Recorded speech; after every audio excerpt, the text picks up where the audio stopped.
Hello and welcome back to the 40th episode of my still unnamed survival series. In the last episode, we finished this little section of our super sorter. I don't actually know what to call this, maybe a shulker box sorter. But we kind of came to a stopping point with it. This sorter requires a lot of materials that we just don't have right now. This entire sorting system, the components, the actual build of it, take up a lot of resources, especially quartz. This thing basically runs on comparators and observers. Just look at that pillar, all observers. And that is a resource that is in short supply. So now we need to figure out a way to make quartz a readily available resource. And I know exactly how we're gonna do that. This is the Nether, and as you may remember, we did a lot of work in here. We completely removed the bedrock floor, but we did leave the bedrock ceiling. This has to go before we even try to start on what we're gonna build. This whole area needs to be completely open, from bedrock to bedrock. So I think that I am going to grab a few shulker boxes of pickaxes and get to work. Okay, I get that this looks just like absolute nothingness, but I promise this is the Nether ceiling. This has been completely dug out from bedrock to bedrock, giving us enough room and space to build what we have planned. I actually really like the way this looks and feels, and I might do this again in the future. This was a lot of work, but I think that it's gonna be worth it. Hello, here I am to tell you that no, this was not in fact worth it, and the farm that we are about to build today does not actually work. Apparently, I was unaware of a glitch in bedrock that makes turtle shells unattractive to zombified piglins. And that is the fundamental mechanic that powers this farm. So, we just built a worthless farm today, and that's okay. Sometimes things like this happen, and you just have to enjoy the process. And now that we have successfully cleared out a space in our Nether, we can start working on our farm. And you probably guessed it, we're making a gold farm. This is going to be a fairly massive gold farm, and we're gonna need a lot of resources, specifically these magma blocks. I have them stored in random places, to be honest. There's not really a home for these guys. So I'm going to be searching through all of my chests and gathering up about 5 shulker boxes worth of these guys, as well as some assorted redstone components. And after a fair bit of resource gathering, mostly just looking through chests at this point, we have 5 shulker boxes of magma blocks and a couple shulker boxes of redstone goodies. Now, next we're gonna pop into the Nether and start laying things out on the very bottom bedrock. Now that we're back in the Nether with everything we need, I need to find the center of this square, so I'm gonna mark out a colossal X right on the floor of my Nether and figure out exactly where the center of my farm is gonna be. You know, a part of me was holding out hope that this would actually turn out right and be a 1-block center, but no, we have a 2-block center, which is unfortunate, but we'll live with it. After I got the center line marked out, I went ahead and marked out all of the chunks we're building in. I found these chunks by using a texture pack made by Foxy No-Tail. He's a Minecraft YouTuber that plays on the Truly Bedrock server. And honestly, he makes some of the best Bedrock texture packs I have ever seen. So if you're curious, go check him out. And now that we have everything marked out in the Nether for our farm, we need to gather a few more materials. I generally use scaffolding as a disposable resource, so I don't actually have any of it stored up right now. So we're gonna be going over to our bamboo farm, collecting all of that up and making some more scaffolding. The more times I look at this, the less I like it. We might have to change this building. And we don't have bamboo. Apparently my farm isn't working. That's unfortunate. Let's just steal some bamboo from here. I wonder why this isn't working. This is a pretty simple redstone farm. Oh, that kind of makes sense. I wonder why that observer didn't go off. It'll go off now. Yeah. Huh.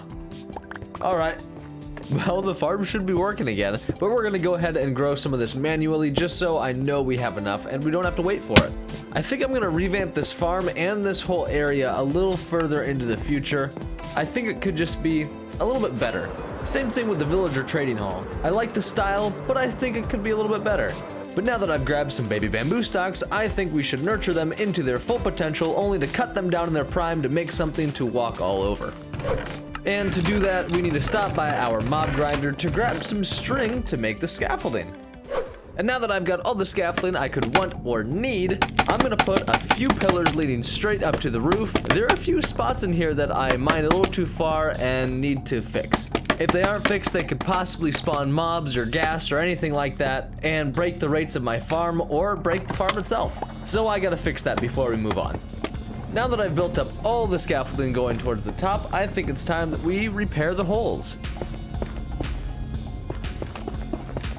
I've kind of turned this into a little game with myself. I'm trying to fill in the gaps of the roof without using scaffolding and only using rockets. Trying to get it perfectly to where I don't smash my head on the ceiling. Now that our nether ceiling is looking pretty and we have everything laid out for the start of this farm, we can actually build it.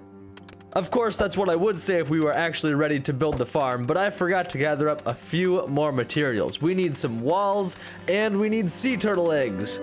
Where did my stone cutter go? What happened to that? I found it. And now that we have all the walls we need, let's make our way over to the dragon ship and farm some sea turtle eggs.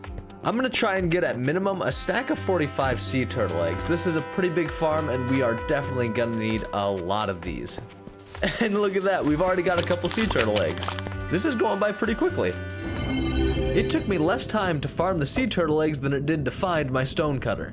I'm not sure if that's a testament to how good the farm is, or if it just shows how abominable my organization skills are.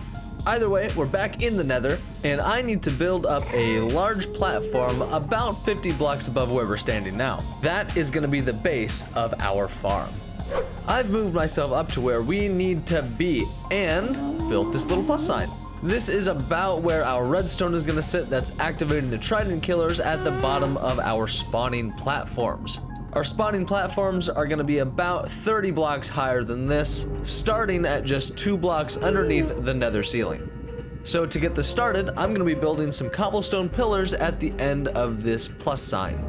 Basically, all these pillars are doing is telling me where to build the spawning platforms and giving me a base to build off of.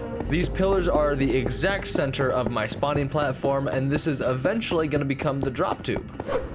And now that we have all 4 pillars built, it's time to grab some magma blocks and build the spawning platforms. And now that we're on the top of our pillars, we're going to be building a 21 by 21 block circle, and we're going to be building 6 of these with a 2 block space in between. And this is what they'll end up looking like. Of course, we're going to fill these in, but this is just the general shape. We're making some super fast progress here because we are on the last spawning platform. And once we get this filled in, we're gonna take a look and see what this looks like from the outside. This will look a little small, but we're gonna make 4 of these, 1 on every pillar. That looks about how I imagined it. We're still missing the other 3, so I think that I am going to hurry up and build all of those as well. This is honestly the most repetitive task of the farm, so I think we're just gonna skip it. Fantastic. We have all of our platforms built, and we still have a few more things to do. We need to build the redstone underneath and the drop tubes connecting them up, as well as putting in the turtle eggs to attract all the mobs. I think that we should start this by working from the top down. So I'm going to go ahead and place in all of these egg modules. I don't actually know what to call these things. We're just going to call them egg traps for now. But I'm going to go ahead and put in all the egg traps on every single layer of every single spawning platform. This is basically what makes this farm function. So I've now placed in all of the egg traps on every single floor with all of the eggs in them. These eggs kind of act as lures to bring the piglins in closer and drop them down this central point. That's going to bring them to a trident killer connected by glass, and I think that's what we're going to build next. There isn't too much glass on this, only about 5 blocks. The important part is not the drop tube, but the trident killers that's going to go underneath this. This is your pretty basic trident killer system with a few little tweaks. I'm not going to be showing that because this is not my design. However, I will be linking the original creator down in the description below. So if you're curious all about this farm, go check out his channel. For all practical purposes, this farm is complete. Now we can actually test out and watch these piglins spawn on the platform. But they're not really going towards the center. That might be a problem.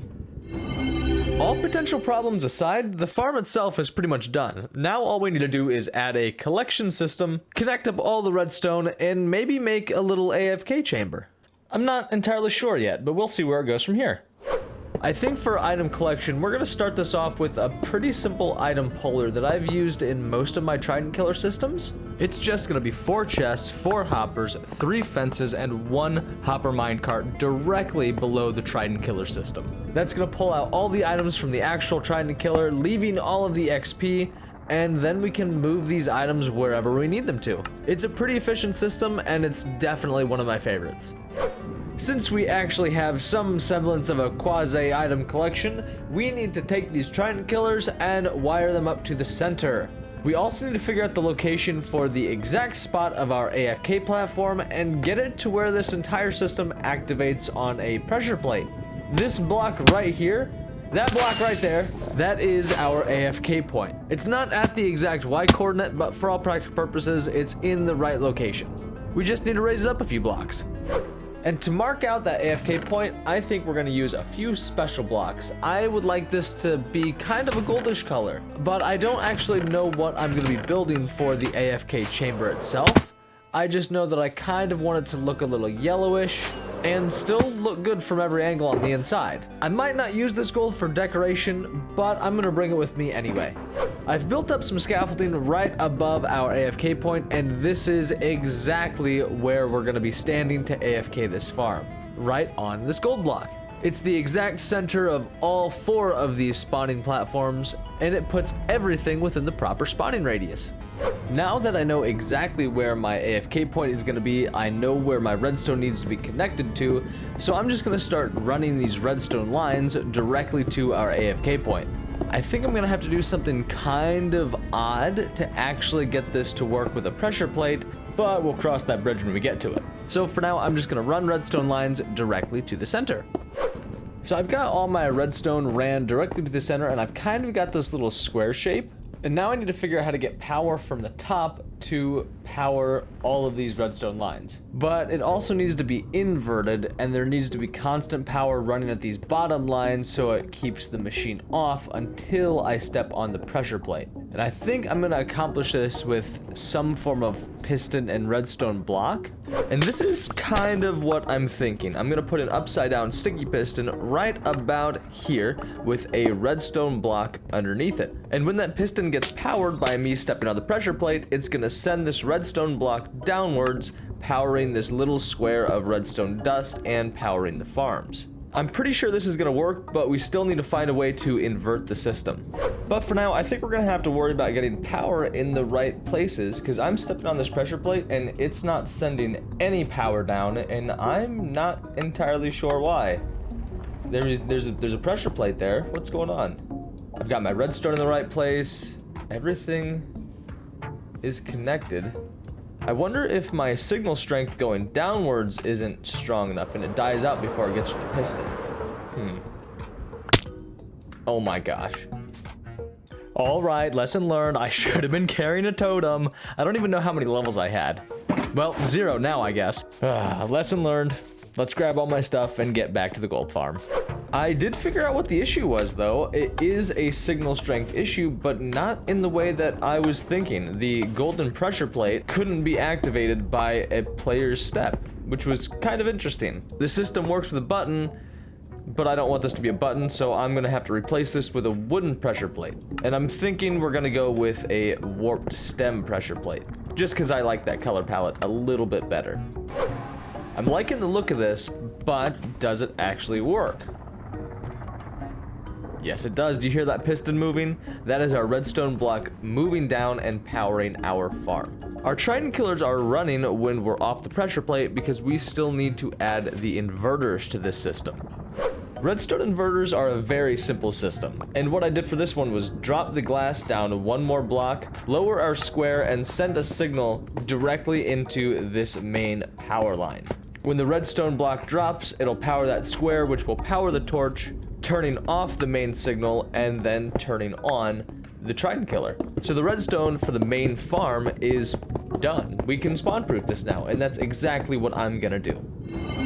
I think it's about time that we start on the upper half of this farm and the AFK chamber. This is where all of our storage is going to be and where our player is going to stand to AFK this farm. I need to build this before I can actually finish the collection system because all the items need a place to go.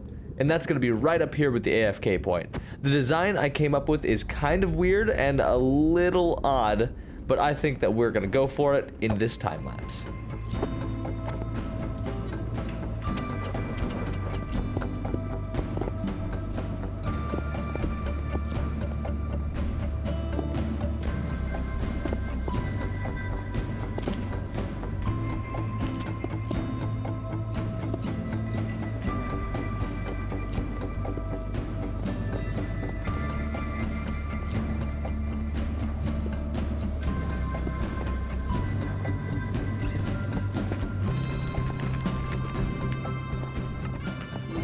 Now that we have our AFK chamber done and an area to store items, I think we should get cracking on that storage system. The holes all the way around this little chamber are going to be filled with chests, and those chests are going to be connected to our item sorters, and those sorters are going to be powered by pistons and ice.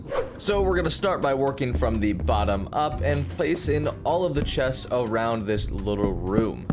This should give us plenty of storage for this farm, with some extra spots to add a few trash cans for all the stuff that we don't want or need, like the rotten flesh, and I don't think I'm going to keep any of the armor or swords, so I might as well throw those out too. Now that all the hoppers and chests are in place, we can actually get started on the important stuff like putting in the ice path and putting in the sorting system. This top hopper is actually the start of our sorting system, so I'm going to be putting the ice blocks right in front of it. Like sorting systems in the overworld, we're also going to be transporting items on ice just because they move a little bit faster. The only difference is the way we're going to be pushing them around. And in this case, we're going to be using a combination of chests, ender chests, and slime block launchers. The slime block launcher is what's actually going to move the items, and the chest and ender chest is what's going to line up the items so they can be collected by the hopper. In any system using slime blocks, it's always a good idea to use things that the sticky piston and the slime block can't stick to. In this case, I'm using glazed terracotta and ender chests. One little quirk about these slime block launching systems is they have to be timed perfectly. If the items get there too soon, the piston will have already fired, or it could block the items from getting to the point where they can be launched. If the piston fires too late, honestly, that's not that big of a deal. The system will still work, it just won't be as efficient. But when you're not as efficient, you might start losing items because they just don't make it to the collection system fast enough. That's always a possibility with an item sorter, but I think it's a little bit more likely with the piston launching systems.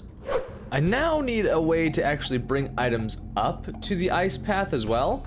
I've already built another slime launcher to launch them up and then to the right, but I'm not sure the timing on how to do this. I think this launcher and the system up above also needs to be timed with itself, so I think I'm going to put the clock down here to launch the items up and then shoot it around.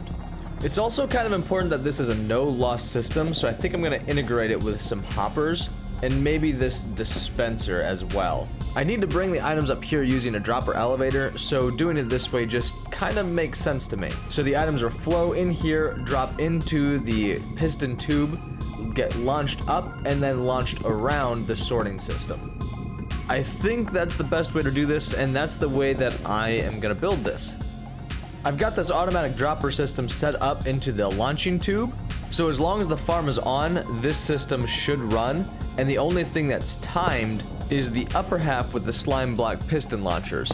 And these two systems shouldn't interfere with each other. I've set it up so the item dropper will drop items on the top of the slime block even if it's fully extended, so it shouldn't prevent items from getting in the launch tube, but I would like to give this a test soon.